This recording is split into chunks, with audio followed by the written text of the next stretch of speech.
Hello friends, स्वागत है आपका अपने यूट्यूब चैनल पर। आप सबको पता है कि 21 फरवरी को आपका एटीसी का एग्ज़ाम कंडक्ट होने जा रहा है। अभी तक जो हमारे पास इन्फॉर्मेशन आई है और जो मैंने पोल कंडक्ट कराया था वहाँ पर हमारे पास इन्फॉर्मेशन आई है कि जो ये एग्ज़ाम हो रहा है इस बार 2 ही शिफ्ट में हो रहा है। थर्ड शिफ्ट में हमारे पास बहुत से कम बच्चों ने 1% या 2% बच्चों ने सिर्फ पोल किया है। अब ये एग्जैक्ट पता नहीं चल पा रहा है थर्ड शिफ्ट में एग्ज़ाम है कि नहीं है। जहाँ तक अभी तक जो इन्फॉर्मेशन आई है वो यही पता चल रहा है 2 शिफ्ट में एग्ज़ाम है। तो 2 शिफ्ट में एग्ज़ाम कंडक्ट कराने का मतलब है कम कैंडिडेट ने अप्लाई किया है। कम कैंडिडेट ने अप्लाई किया तो इसका मतलब ये मत समझिएगा कि कंपटीशन कम हो गया, नहीं। आप पिछले 3-4 साल का अगर आप इसका ट्रेंड देखें, एटीसी का पिछले 3-4 साल का कट ऑफ का ट्रेंड देखिए आप, तो ये cut off year by year increase होता जा रहा है। हर साल ये कट ऑफ जो है आपका इंक्रीज़ ही होता जा रहा है। आज से 3-4 साल पहले की अगर हम बात करें, 2018-19 की या उसके पहले की भी बात करें, तो ये कट ऑफ लाई करता था 80 से 90 के बीच में। 2015-16 का अगर आप देखेंगे तो ये 85 के आसपास रहता था, 85 से भी नीचे रहता था। उसके बाद ये 87 की रेंज में गया, 2018 में 87 की। अभी आप पिछले 2 साल का कट ऑफ अगर देखेंगे तो ये देखिए आप 90 प्लस जा रहा है। तो एक चीज़ यहाँ से ये समझ में आती है कि मिनिमम तो भैया हमको 90 स्कोर करना ही है, 90 स्कोर करना ही है। अब ये कैसे अचीव कर सकते हैं, ये मिनिमम है। इसका मतलब ये मत समझिएगा कि आपने 90 स्कोर कर लिया तो आप सिलेक्शन लिस्ट में आपका नाम आ जाएगा, ऐसा नहीं है। ये तो मिनिमम स्कोर है, मिनिमम सेफेस्ट स्कोर। इसके बाद असली लड़ाई है 90 के बाद। जितना ज़्यादा वहाँ स्कोर कर पाएंगे उतना ही आपके लिए बेनिफिशियल होगा। देखिए अब 90 है, इसका मतलब अगर हम टेक्निकल और नॉन टेक्निकल को 2 पार्ट में डिवाइड करें, 60-60 नंबर का होता है। अगर आप यहाँ पर 50 या 50 प्लस 55 तक स्कोर करेंगे तो बहुत ही फ़ायदेमंद होगा आपके लिए। मैं कह रहा हूँ चलिए 55 अगर आपके लिए बहुत ज़्यादा, 50 भी अगर आप यहाँ स्कोर करते हैं तो बहुत है। तो इसका मतलब है कि आपको फिर टेक्निकल में और मेहनत करनी है। टेक्निकल में फिर आपको एटलीस्ट 45, 46, 47 यहाँ तक स्कोर करना पड़ेगा, तब आप जाके उस रेंज में पहुँचेंगे 96, 97। 96, 97 की रेंज में पहुँचने का मतलब है कि हाँ, अब हम बोल सकते हैं कि आप सेफ जोन में हैं। अभी हम पिछले साल के आपको कट ऑफ दिखाते हैं, एक एनालिसिस करते हैं और उसके बेसिस पे हम आपको बताते हैं कि क्या क्या कट ऑफ हमारा पिछले साल का था। एक्सपेक्टेड कट ऑफ मैं नहीं आपको बताने जा रहा हूँ, पिछला जो कट ऑफ है वो हम बताएंगे, देखेंगे क्या क्या था, और उसके बेसिस पे हम ये एक अंदाज़ा लगा सकते हैं कि कितना हम स्कोर करें कि हम सेफ जोन में रहेंगे। ये अभी जो हम बात कर रहे हैं ये अनरिजर्व कैटेगरी, जनरल कैटेगरी की बात कर रहे हैं। सबसे ज़्यादा आपको फोकस करना है किस पे, आपको अभी 3 दिन है रिवीजन, जितना मैक्सिमम रिवीजन कर सकते हैं रिवीजन करिए, फार्मूले लर्न करिए, जितने मैक्सिमम से मैक्सिमम फार्मूले लर्न कर सकते। क्योंकि अगर आप देखेंगे फिजिक्स और मैथमेटिक्स में 30-30 क्वेश्चन आपको मिलते हैं, फिजिक्स और मैथ्स में 10-10 क्वेश्चन एटलीस्ट ऐसे होते हैं जो आप देख के सॉल्व कर सकते हैं।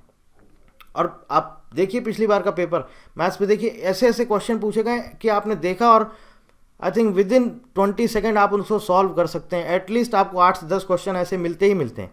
ऐसा नहीं होगा इतना डिफिकल्ट बना देंगे कि आप 2 घंटे में सॉल्व भी नहीं कर पाएँ, नहीं, ऐसा नहीं होता। तो 10-10 क्वेश्चन आपको ऐसे मिलेंगे ही मिलेंगे कि आप उसको 30 सेकंड से पहले पहले सॉल्व कर लेंगे। तो जितना समय आप यहाँ पर बचाएंगे उतना ही आप बाकी क्वेश्चंस में उन समय को, जो बचा हुआ समय है, वहाँ पर यूटिलाइज़ कर पाएंगे। तो अगर हम मान लेते हैं कि 60 में से आपने, चलिए 20 तो ऐसा आपको मिल गया कि जिसको आप बहुत जल्दी सॉल्व कर सकते हैं, 15 मिनट में 20 क्वेश्चन सॉल्व कर सकते हैं। बचे आपके 40 क्वेश्चन। 40 क्वेश्चन के लिए भैया जद्दोजहद है, मेहनत करनी है, चाहे कुछ भी हो जाए। आप अगर नॉन टेक्निकल में 55 स्कोर करेंगे तब तो आपके लिए बहुत आसान हो जाएगा, लेकिन अगर आप 45 और 50 की रेंज में रहेंगे तो मुश्किल हो जाएगा, क्योंकि फिर आपको टेक्निकल में मेहनत करनी पड़ेगी। 55 अगर आप यहाँ स्कोर करते हैं प्लस 20 टेक्निकल में, जो कि ऐसे क्वेश्चन होते हैं जो आप 15 मिनट में सॉल्व कर सकते हैं, आप देखिएगा ज़रूर आपको मिलेंगे ऐसे क्वेश्चन, आपको ज़रूर मिलेंगे कि आप देख के एटलीस्ट 20 से 25 सेकंड में सॉल्व कर सकते हैं वो क्वेश्चन। 8 से 10 क्वेश्चन आपको फिजिक्स में भी मिलेंगे, 8 से 10 क्वेश्चन आपको मैथ्स में मिलेंगे। अब बाकी बचते हैं हमें 40 नंबर। तो यहाँ पर हमारा कितना हो गया, यहाँ पर हमारा हो गया 75 स्कोर। अब बचा हमारा 40 नंबर। अब इस 40 में से एटलीस्ट आपको 20 से 25 स्कोर करना पड़ेगा। 40 में से 20 से 25 स्कोर करना पड़ेगा। जब आप पहुंचेंगे 95 प्लस, तब हम बोल सकते हैं कि आप एक सेफ जोन में हैं।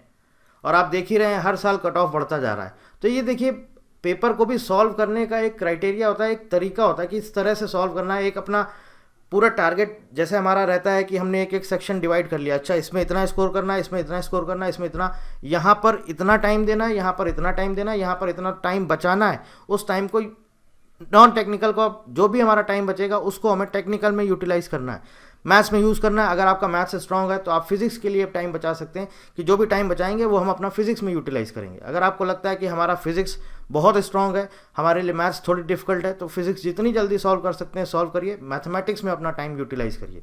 अब देखिए अगर हम कट ऑफ की बात करें, ये जो लेफ्ट साइड में आपके कट ऑफ है ये आपका कट ऑफ है 2021 का, और ये जो पूरा आपके राइट साइड में है ये पूरा आपका कट ऑफ है 2022 का, जो अभी आपका एग्ज़ाम हुआ था 27 जुलाई 2022 को।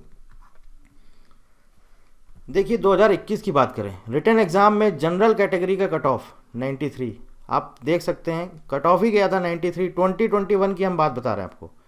EWS का 89.763, OBC 89.881, SC 85.077, ST 82.823।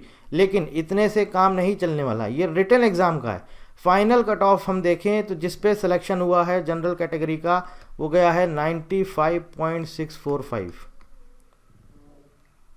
अब देखिए अलग अलग शिफ्ट में एग्जाम होता है, किसी में बच्चा 92 स्कोर करता है, किसी में 94 करता है, किसी में 100 करता है, तो नॉर्मलाइजेशन के बाद वो सब इक्वल कर दिया जाता है। तो मोटा मोटा देखा जाए तो जनरल का कट ऑफ 95.645। आप ये मान के चल लीजिए अगर पेपर इजी आएगा तो आपको 100 तक सॉल्व करने, अगर पेपर आपकी शिफ्ट में थोड़ा सा डिफिकल्ट आता है तो 95 तो आप मान के ही चलिए, एटलीस्ट इतना आपको करना ही करना है।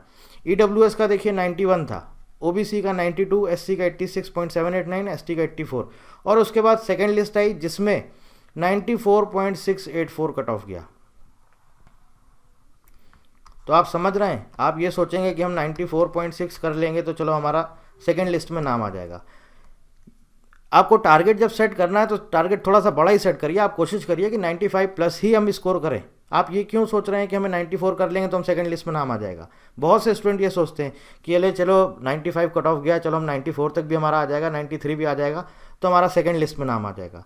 ऐसा हर बार नहीं होता है, तो इसलिए कोशिश करिए जितना मैक्सिमम स्कोर कर सकते हैं। EWS का 91, OBC का 91.746, SC का 86.038, ST का 83.156। 2022 की बात करें, यहाँ पर आप सबको पता होगा कट ऑफ जो दिया गया था वो परसेंटाइल में दिया गया था। अगर हम बात करें ये जो आपका कट ऑफ है ऊपर जो आपका दिया गया ये रिटन एग्जाम का कट ऑफ है,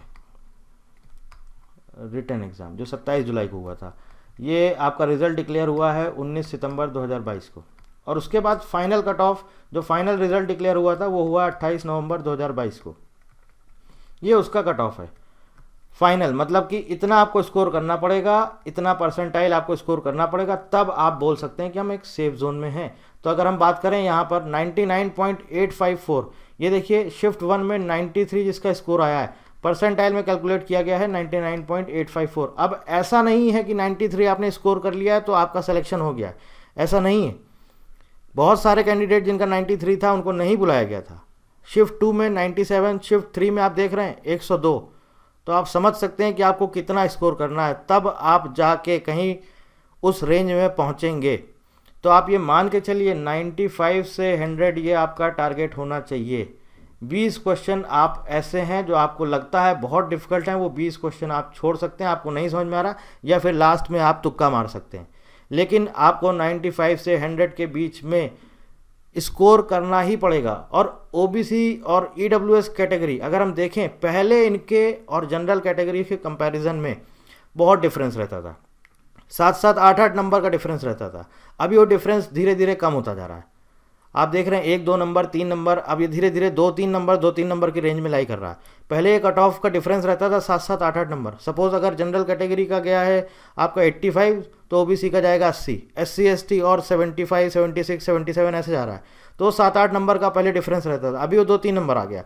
तो अगर आप OBC कैटेगरी से फिल कर रहे हैं या EWS से, तो आप ये मत सोचिएगा कि आपका कट ऑफ 80 के नीचे जाएगा तो हम 80 कर लेते हैं तो हम सेफ जोन में रहेंगे। नहीं, ऐसा नहीं है, तब भी आपको 90 प्लस स्कोर करना ही करना है। ये पूरा आपके सामने स्क्रीन पर है, जो भी ये चिट्ठा है हमारा, आप देख सकते हैं कट ऑफ का पूरा, आप खुद एनालिसिस कर सकते हैं और आपको खुद अपने आप पे काम करना है, अपने ऊपर फोकस करना है। आपको टारगेट करना है कि हमें पेपर मिलेगा, हमें पहले क्या, जो भी सब्जेक्ट आपका स्ट्रांग है पहले उठाइए, जल्दी से जल्दी उसको सॉल्व करिए, टाइम जो बचे उसको दूसरा, उसके बाद आपको लगता है चलो अब ये हमारे लिए इजी है, अब उसको उठाइए, उसको जल्दी से जल्दी सॉल्व करिए। जितना मैक्सिमम टाइम बचाएंगे उतना आप फिजिक्स और मैथमेटिक्स में टाइम दे पाएंगे, और वहाँ पर भी 10-10 क्वेश्चन आपको आसान मिल जाएंगे, बाकी क्वेश्चन में जद्दोजहद होती है, थोड़ी सी कैलकुलेशन टाइम अगर लगता है, थोड़ा बहुत लेंदी होता है, तो वहाँ पर भी कॉन्सेप्चुअल बेसिस क्वेश्चंस आपको फिजिक्स में मिलते हैं, जिसमें कोई बहुत ज़्यादा मेहनत नहीं होती है। कॉन्सेप्ट्स फंडामेंटल्स जिसके भी स्ट्रांग है वो पेपर ये कट ऑफ, पूरा ये जो कट ऑफ है वो क्रॉस कर लेगा, और ये पेपर भी वो निकाल लेगा जिसके फंडामेंटल्स स्ट्रांग है। तो इसलिए बेसिक्स पे ज़रूर ध्यान दिया करिए। ये बहुत हाई लेवल पढ़ लिया, चलो हम गेट का पढ़ लेते हैं, ऐसा नहीं है। पहले गेट का आता था, अभी इंजीनियरिंग 2018 में पूरा उन्होंने बीएससी और इंजीनियरिंग लेवल का दिया हुआ था, लेकिन सिलेबस चेंज हो गया। अब 11-12 ही मेंशन करते हैं सिलेबस में। लास्ट ईयर जुलाई में पेपर हुआ, 11-12 ही आया है। इस बार जो पेपर होगा इसमें भी जो सिलेबस है उसके अकॉर्डिंग आएगा, घबराइएगा नहीं। जो सिलेबस है सिलेबस के अकॉर्डिंग ही पूरा आपका पेपर आएगा, लेकिन कोशिश करिएगा आप 95 से 100 तक स्कोर करें, तब आप एक सेफ जोन में रहेंगे। और कोई जानकारी चाहते हैं तो आप हमसे कमेंट करके पूछ सकते हैं। So thank you very much and thank you for watching and wish you all the best.